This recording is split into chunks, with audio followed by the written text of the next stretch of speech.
Hello, I want to welcome you to the Riesberg Institute. My name is Dr. Michael Riesberg, the founder. As fall approaches, we're noticing here in Florida, believe it or not, that we do have a fall and winter season where the weather gets cooler. And oftentimes that leads to a lot of problems with the nose and sinuses.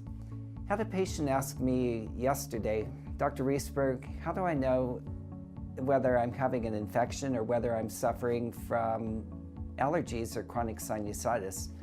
Well, the two can actually mimic each other, and it may not always be easy, but there are some things that can actually give clues as to whether it's an infection or whether it's a long-standing irritation of your sinuses. With both the cold and the allergies, you can get headaches and pressure. You can get drainage, especially down the back of the throat, what we call postnasal drip. With allergies, you may get more sneezing and irritation like tearing and watering around the eyes. It may be more seasonal during the fall or the spring when a lot of pollen is in the air.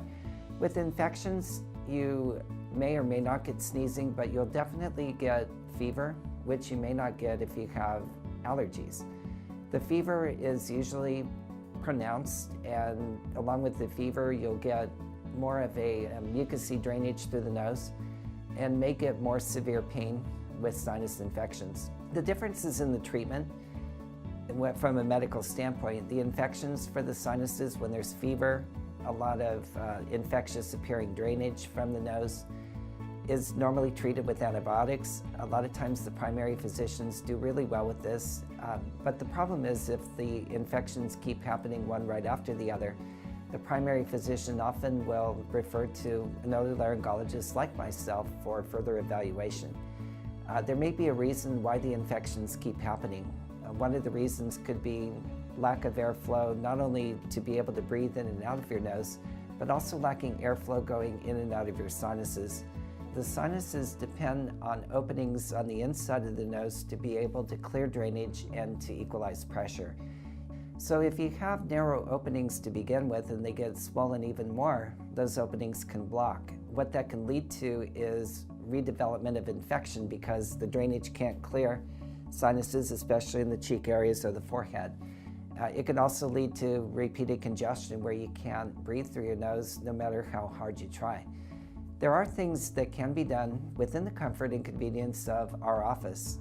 One is that we can consider if the sinuses have trouble draining, the balloon sinuplasty procedure. What that does is uses an instrument with a balloon that is placed in the opening, inflated, deflated, and removed. And what that does is expands the opening so that the sinus no longer has trouble with the buildup of pressure or the drainage. How we evaluate whether you're a candidate for further treatment is here at the office.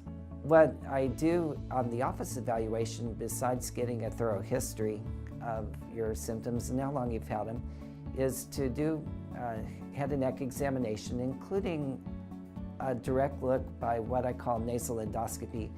I take a little look in the nose, a short distance in with a telescope, and that shows me how your nose is constructed. It can vary from one side to the next, but I can get a good look to see what the openings may be like. I can see if you have a deflection of the middle part of your nose or the septum to either direction, and that helps in part of the treatment planning too. If you need fast relief from your nose and sinuses because of the pain and misery, we've got the answer at the Riesberg Institute. Log on to our website, riesberginstitute.com. On the areas around sinus, you'll notice that there's a test called the SNOT 20. That is actually a good inventory on the degree of pressure, drainage, and symptoms that you have with your sinuses that you can take online.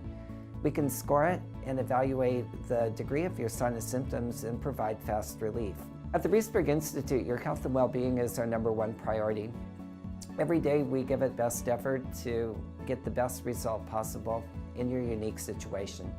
We want to make sure that you can get in to see us as soon as possible.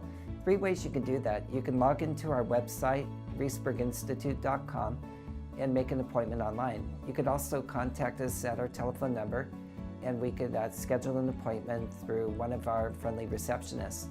You can also stop by our office. Feel free to come in, say hello, meet my staff, and schedule an appointment. I hope I can help you soon. Thank you.